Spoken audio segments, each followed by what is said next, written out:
चलो बोलो। नमस्कार। भाऊराव देवव्रत सरस्वती विद्या मंदिर से मैं हिंदी आचार्य दयाशंकर राय कक्षा 9वीं का पाठ 4 जाबिर हुसैन जी का जीवन परिचय और कुछ पाठ से संबंधित बातें। सबसे पहले आप देख सकते हैं क्लास 9th का पाठ 4 जाबिर हुसैन सपनों की याद हम शुरुआत कर रहे हैं।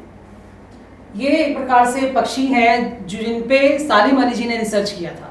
गौरैया पे ही उन्होंने मुख्य रूप से कई प्रकार की बातें लिखी हैं, इसीलिए एक छोटा सा पिक्चर आपको दिखाया गया। ये है आपका मुख्य पाठ 7। साथ साथ चलेंगे। इसमें पहले हम आपको पाठ 7 के बारे में बता देते हैं। इस पाठ में लेखक हुसैन जी ने पक्षी प्रेमी सालिम अली का स्मरण करते हुए उनका व्यक्तित्व परिचय दिया है। लेखक हुसैन जी ने पक्षी प्रेमी सालिम अली, मतलब सालिम अली पहले से ही उनको ध्यान में थे कि खगोलीय पक्षी थे, खगोलीय शास्त्री थे। जिन जंगलों में जाते थे वो केवल वहां जाके पक्षियों की ही तलाश करते थे। आगे लेखक ने बताया कि वो ठीक एक सेनानी की तरह अपने कंधों पर बोझ उठाए पलायन कर गए, परंतु यह उनका आखिरी पलायन था।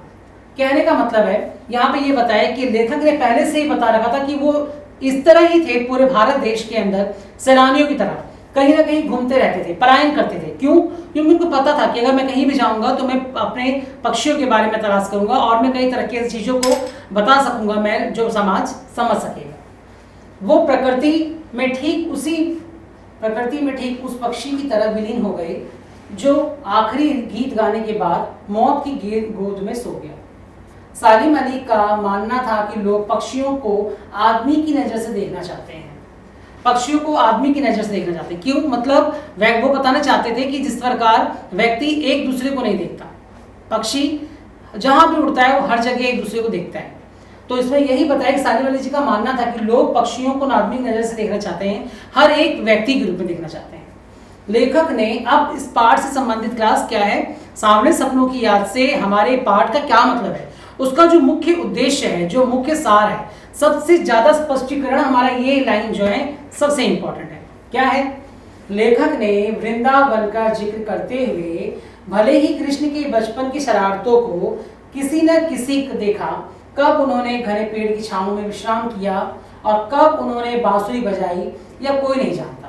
पर आज भी अगर कोई वृंदावन जाकर नदी के सांवले पानी को देखे तो वह कृष्ण की याद दिला देता है।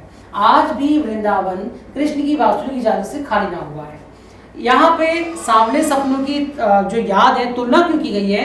क्योंकि भगवान श्री कृष्ण के सौंदर्य को, भगवान श्री कृष्ण के शरारतों को, भगवान श्री कृष्ण की कई प्रकार की इस प्रकार की बाल लीलाओं को, कथाओं को देखते हुए अगर आज हम मथुरा जाएं तो हमें पता चलता है कि ये उन्हीं सांवले सरकार की या भगवान की नगरी है, जहाँ पर भगवान कृष्ण जी ने अपना पूरा जीवन यापन किया, अपना बचपन बिताया और आगे का कार्य उन्होंने आगे कार्य किया।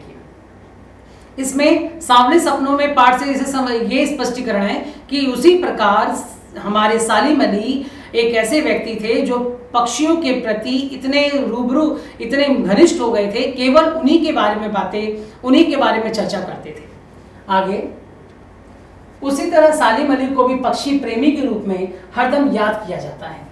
पूर्व समय की याद करते हुए लेखक बताता है कि वह उम्र के 100वें पड़ाव के करीब थे। यात्राओं की थकान से उन्हें कमजोर कर दिया था और कैंसर जैसी जानलेवा मृत्यु उनकी मौत का कारण बनी। परंतु एक बात स्पष्ट थी कि वे सब मिलकर उनकी आंखों से रोशनी छीनने में सफल नहीं हो पाई।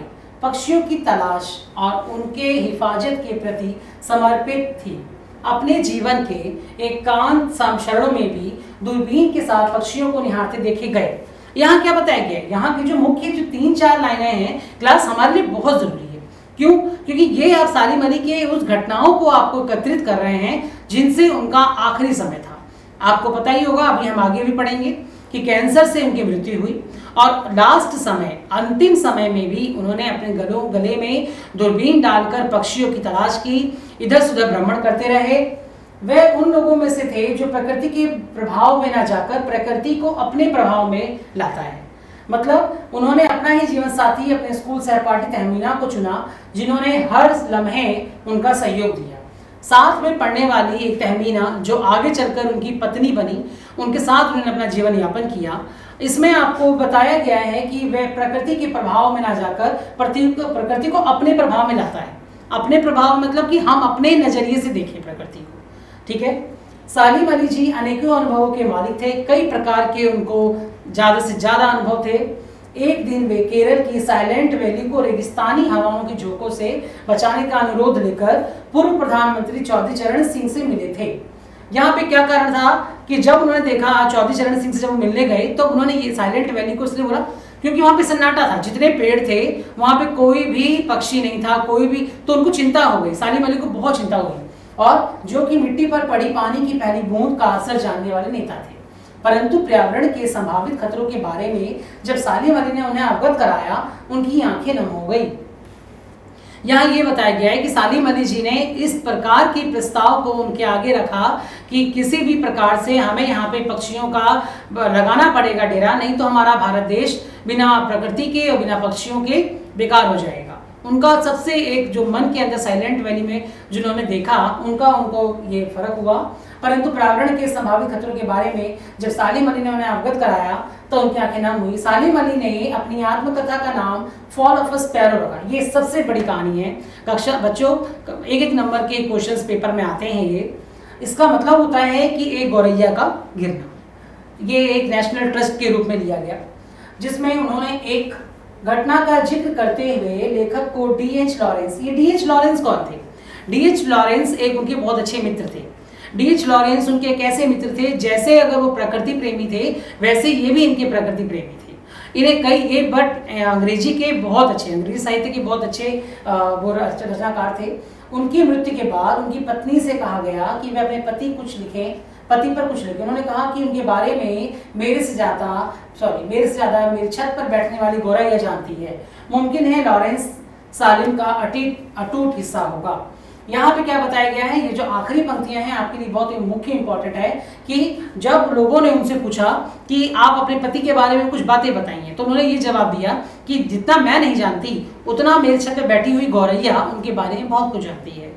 ये क्यों कहा गया? क्योंकि वो पक्षी प्रेमी थे, उन्हें पक्षियों से बात करना, पक्षियों से अपने रूबरू रखना, काफ़ी प्रकार की ऐसी चीज़ें थी जो उनको बहुत अच्छी लगी। लास्ट की लाइन उन्होंने कहा कि उनके बारे में मेरे से ज़्यादा छत पे बैठे गौरैया जानती है, मुमकिन है लॉरेंस सालिम का अटूट हिस्सा होगा।